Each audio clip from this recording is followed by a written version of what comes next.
Hello, everybody. Welcome back to another episode of the With Love Show. I am your host, KristyLove, of course. And again, thank you guys for tuning in to another season. This is season 4 of my show where we basically connect and talk with different Black entrepreneurs about things that they have going on in the community and in business. So today I have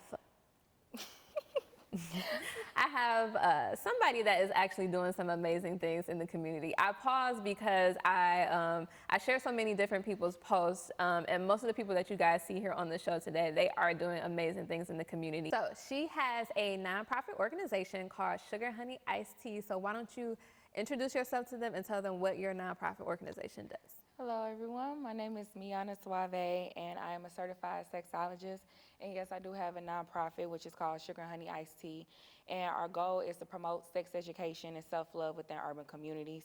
And we also have an adult segment, which is called Raw and Explicit, which is targeted towards teaching adults, as well as workshops in regards to sex education and self-improvement and self-love amongst themselves.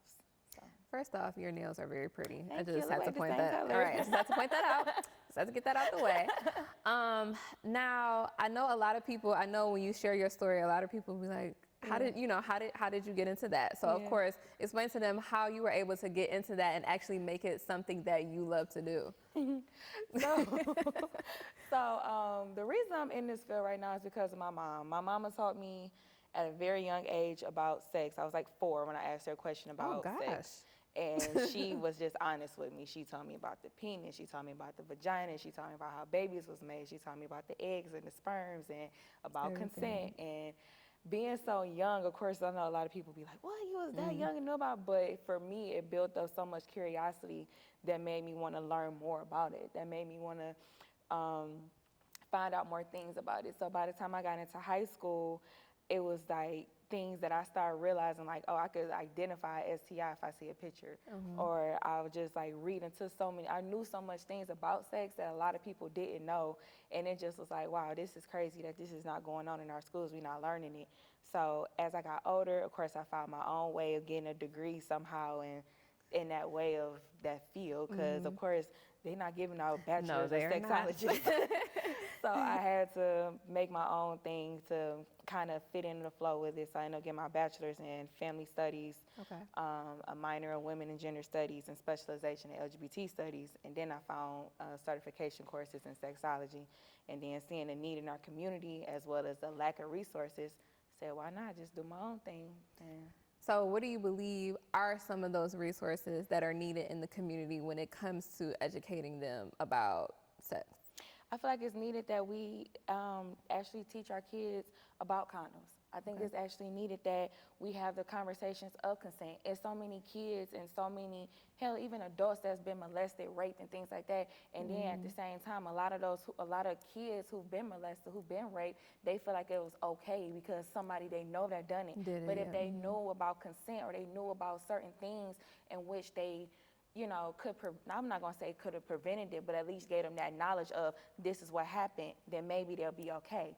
And then knowing the actual body parts of that we have, instead of calling it a little mama, a Peter Weeder, or Peter and Bubbles or something like that, that ain't going to hold up in court. They need to know this is my vagina, they touched my vagina, they touched my butt, they touched this. They need to know these kind of things. And I feel like we kind of, especially in the African American community, we got to a point where a lot of us, we sweep things under the rug. Yes. Whatever happens in this house stays in this house. And that, honestly, that needs to stop. Because at the end of the day, that's the problem with a lot of people have mental health issues. It's a lot of issues that are going on within our society, within our community, because we don't talk, we don't speak up. So I feel like the reason why I started this is to help people speak up and become comfortable amongst themselves and who they are.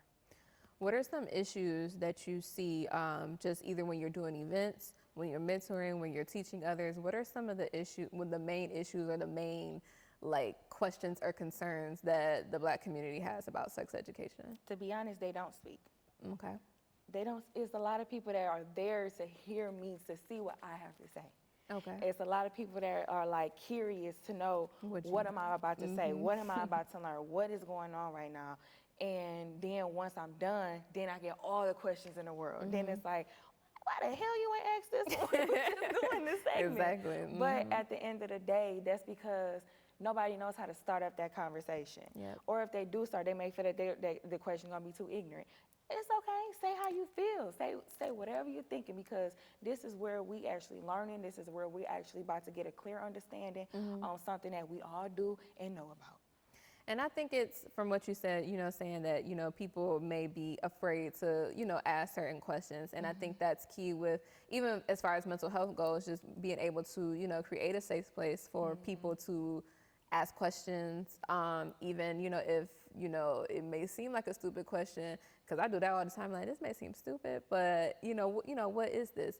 So are there any opportunities for people to be able to, come, maybe some different events or things like that, where they can ask questions, where it's a safe place? So right now, I'm actually working on finding like resources of other organizations that are kind of doing the same thing, or have like safe spaces for people who are within the LGBT community, or or other communities, or just other organizations that are willing to talk to other people, as well, for me to work with them to help express those needs in our community. So right now, I specifically don't have any resources, but I am more than willing to work with any and everybody to help bring this issue to be addressed. I am.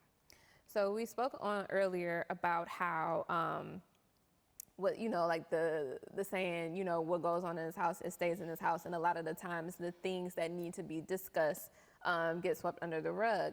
And I do believe that we do have to start, like breaking, that kind of cycle, because it leads into so much other like emotional trauma and things like that. And I've dealt with it too. So what does that look like with us being able to break the cycle and be able, to not get like, our stories and things like that swept under the rug? To be honest, I feel like it's just a step. It's a step in this new open door. I feel like that is the step of breaking the cycle. I feel like it is something that is being done now, and a lot of people are seeing it and admiring it. A lot of people are seeing it and being inspired by it. A lot of people, some people I've talked to, they've told me like, okay, I think I'm ready to talk to a therapist about my situation, because now they see that someone else is open about their situation, or they're not the only person. So I feel as though the more that we come out and express the importance of these issues that may not even seem big, but just the slightest interest can help change somebody and to change their perspectives on something. And I feel like us breaking that curse will actually lead to people going about and doing their thing. Like for me, being in this field, I got judged, I got talked about, I got labeled, all types of stuff. But I got to a point when I was just like, this is me, I don't care. Right. And once we get to a point where it's just like, this is me, I don't care, we'll be a better society. This is true. Now, I know we kind of touched on raw and explicit. So give me a little bit of background again on what purpose raw and explicit serves. So raw and explicit is really more so targeted towards adults, because the conversations is more raw, it's more explicit. We have workshops in which we do where we actually have open conversations, and we have people to talk about any concerns, any relationship difficulties, anything in which they're experiencing personally that we all discuss in a room full of adults. It's confidential. We go by the Vegas rule in that room, and we discuss things in regards of improvement of sexuality, as well as just learning more about certain things in our society regarding it. Like the last Raw and Explicit we had someone who was in a poly relationship.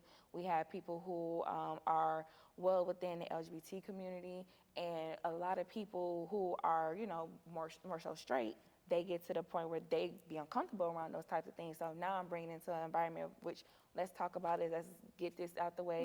Right. We all adults, let's talk about it. So with the Raw and Explicit segment, it's just a big conversation in regards of sex education, society, and actually becoming comfortable within yourself and around others. And we also provide other services such as couples workshops, sexuality workshops, as well as performance workshops to help people become more comfortable with amongst their bodies and certain skill sets. So yeah. Okay.